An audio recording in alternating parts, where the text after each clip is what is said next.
ለማንኛውም ሁላችሁም ብትረጋጉ ይሻላል። ምንድነው እየመጣችሁ ጭራሽ ለክለባችሁ መመኘት ጀመራችሁስ? ዛሬ ነው እንዴ ያያችሁት? እኛ ጥር ጀምረን ከልጁ ጋር ኮንታክት ስናደርግ ነበር። እንደ ክለብም ከሊል ጋር አርሰናል ሲነጋገር ነበር ሀቢቢ እና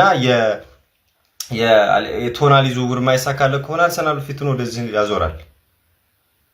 አርሰናል ከሚፈልጋቸው መሀል ሜዳ ተጫዋቾች ውስጥ አንደኛው ነውና ዛሬ መጣ ለክለብ ለምናምን ዛሬ ነው እንዴ ትዝ የሚልህ ልጁን ዛሬ ነው እንዴ ይሄው የምር ግን በጣም ነው የሚችለው ሀቢቢ አርቴታ እርግጠኛ ነኝ በቃ ሐሳቡን እንደሚቀይር ዛሬ ማለትና ማድሪድም ይፈልገዋል የሚል መረጃ አሁን ወጥቷል።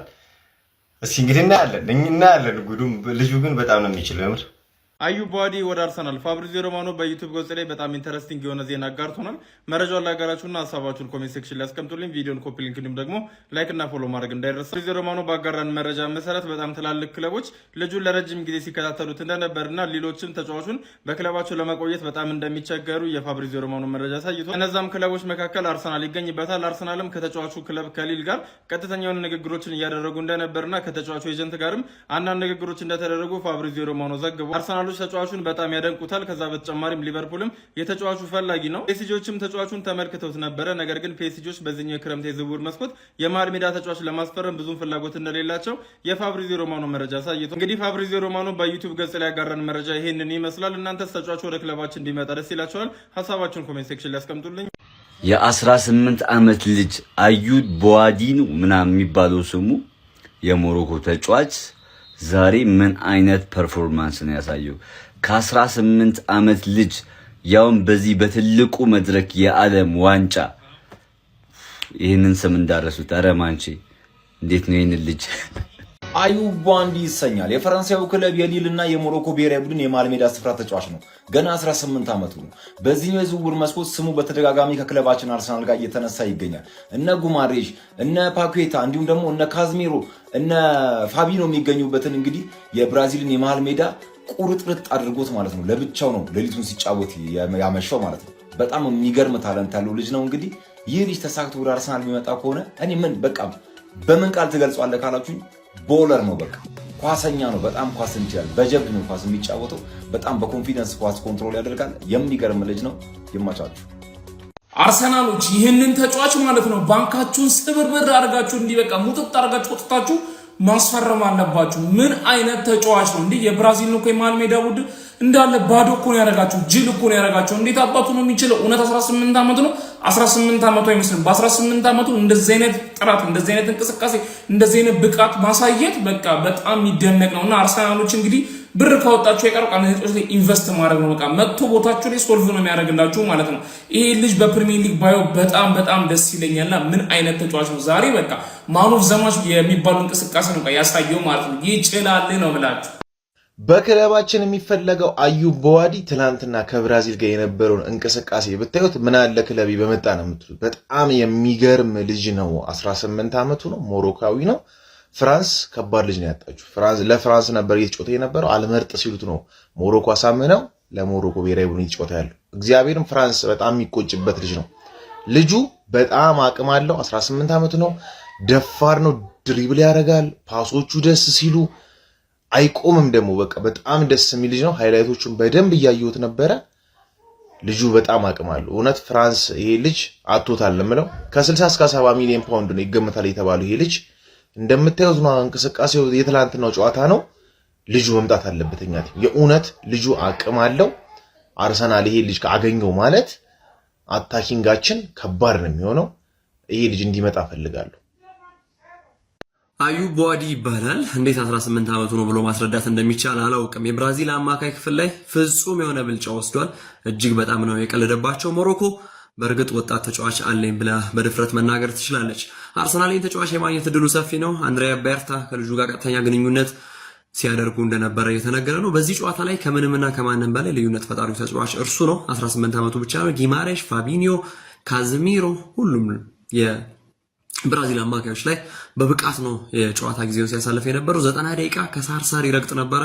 ድሪብለር ነው። ኳሱን እንደፈለገ ያዘዋል። ባክፓሶቹ ስኬታማ ነበሩ። ምንም ስህተት የሚፈጥሩ አይደለም። ወደ ፊት ለፊት የሚልካቸው ኳሶች በተመሳሳይ ሁሉም አይነት ፍልሚያዎች ላይ አለ። ኳሱ እግሩ ስር ስትገባ በፍጹም በአስደናቂ ሁኔታ ያሽሙነሙናታል። አንድ ነገር ልንገራችሁ። ይሄ ተጫዋች 18 ዓመቱ ነው።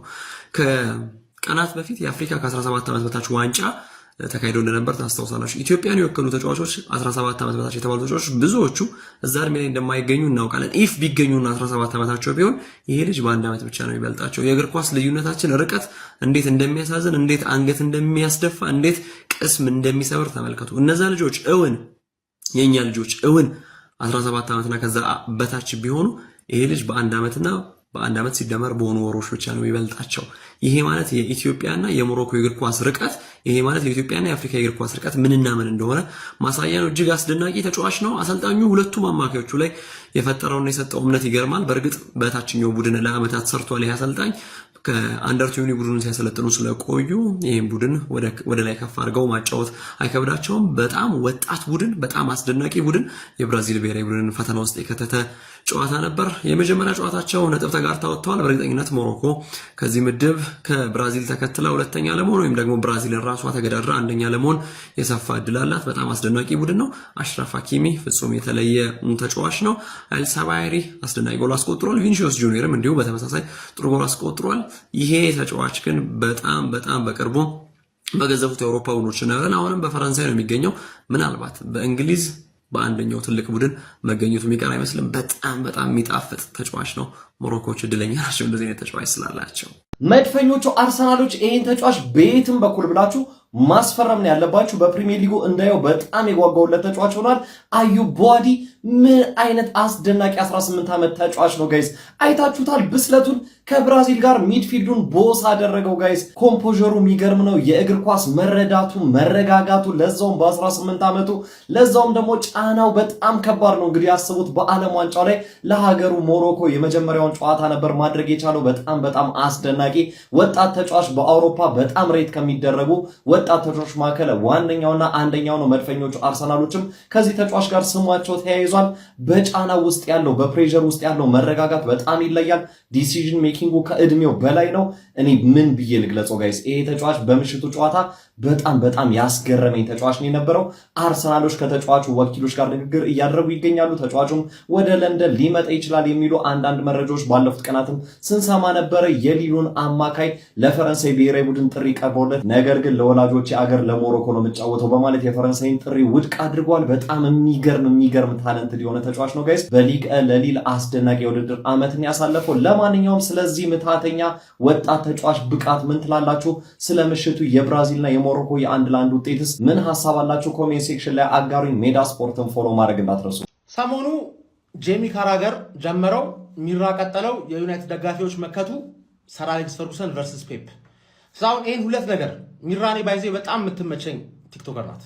ምንም ነገር አትፈራ፣ ሐሳቧን ያለምን ርህራሄ ነው የምትናገረው እና አይመቸኝም ብላችሁ የምታስቡ ሰዎች ተሳስታችኋል። ክለብ የሚቀይረው ነገር አይመቸኝም፣ ግን ክለብ ቀይሮ ከማንንም ጋር አይበሻሽቅም እኮ ምንም የብሽሽቅ ውስጥ የለበትም። ማይመቸኝ እኔ ክለብ ቀይረ ልታበሽቀኝ የምትሞክር ሰው ይሄ ነው ስድ ማለት። ክለብ የሚቀይረውን ነገር ባልደግፈውም የራሱ አቋም ነው የሚመቸው። ስለ ኳስ ከሱ ጋር ማውራት ያረካኛል፣ ምርጥ ሰው ስለሆነ ማለት ተስማማውም አልተስማማውም ከሱ ጋር። ሰር አሌክስ ፈርጉሰን ቨርሰስ ፔፕ የሚለውን ማለት ነው ለሁለት ልንከፍለው ይገባል ሐሳቡን ማለት። አንደኛው ካራገር ያነሳው ሰር አሌክስ ፈርጉሰን እና ፔፕ ለክለባቸው ያደረጉት አስተዋጽኦ ፔፕ ይበልጣል አለ። ይሄንን በዚህ ቪዲዮ መልስላችኋለሁ። የሲቲ ደጋፊ ቅር ሊለው ይችላል፣ የዩናይትድ ደጋፊ ቅር ሊለው ይችላል። ሁለታችሁም ሚዛናዊ ሐሳብ ሰምቻለሁ ልትሉ ይችላል። አይመለከተኝም፣ ግን የኔን ሐሳብ ልናገርበት። ከዚህ ቀጥሎ ባለው ቪዲዮ ላይ ደግሞ who is the goat የሚለውን ከበር አደርገዋለሁ በምክንያት ሁለቱንም ማለት። እውነት ጄሚ ካራገር እንዳለው ፔፕ ለማን ሲቲ ያደረገው ሰር አሌክስ ከዩናይትድ ካደረገው ይበልጣል። በእርግጠኝነት ነው የምነግራችሁ። ለምን ብለህ ብትጠይቀኝ ምንም ያልነበረን ክለብ ትልቅ ክለብ አደረገ። የዩናይትድ ደጋፊዎች የምትፎክሩብን ምንጊዜም እንግሊዝ ላይ ሁለት ኃያል ክለብ አለ እኛና ሊቨርፑል ምናምን ብላችሁ የምትዘፍኑ ከሆነ ሰር አሌክስ ፈርጉሰን ሳይመጣም ኃያል ክለብ ነበራችሁ ስለዛ ሰር አሌክስ መጣና ኃያል ክለብን የበለጠ ኃያል አደረገ እንጂ ዜሮ የነበረን ሁለት ፕሪሚየር ሊግ ሁለት ሊግ ታይትል 2001 ላይ የወረደን ቡድን አንስቶ አይደለም ማናችን የምንፈራው ኃያል ቡድን ባለፉት 10 ዓመት ውስጥ አርጎ የገዛን ቡድን ያደረገው አይደለም እኮ ፔፕ እኮ ነው። እኔ በእርግጥ የጎቱን ጥያቄ ለፔፕ እያመዘንኩ ነበረ። አሁን ተመልሻለሁ። ሰር አሌክስ ነው ጎት ብዬ ነው የማስበው። በሚቀጥለው ቪዲዮ እሱን በደንብ አስረዳቸዋለሁ። ለምን በሚለው አንድና አንድ ምክንያት ብቻ እንጂ ሰር አሌክስ ፈርጉሰን ያደረጉትን ወይ ደግሞ ከነሱ የበለጠ ዶሚኔንስ ፔፕ ስላላሳየኛል። 4 በተከታታይ በልተዋል። ትሬብል ያለው ቡድን አድርጎታል። ትንሽ ክለብ ነበር። አሁን እኮ ከማናችንም የማይተናነስ ክለብ ነው። ማናችንም ልንቀው ማንችለው ክለብ ቢኮዝ ኦፍ ፔፕ። ዋንጫ የራቀውን ማን ዩናይትድ ወደ ዋንጫ ብቻ ሳይሆን ወደ ዶሚናንስ የመለሱ ማናጀር ናቸው ሰር አሌክስ። ጎት ለምን እንደሆኑ ደግሞ በሚቀጥለው ቪዲዮ አስረዳችኋለሁ። ግን ፔፕ ለሲቲ ሰር አሌክስ ለዩናይትድ ካደረጉት በላይ አድርገዋል በእርግጠኝነት። ፓርቱ ካሚንግ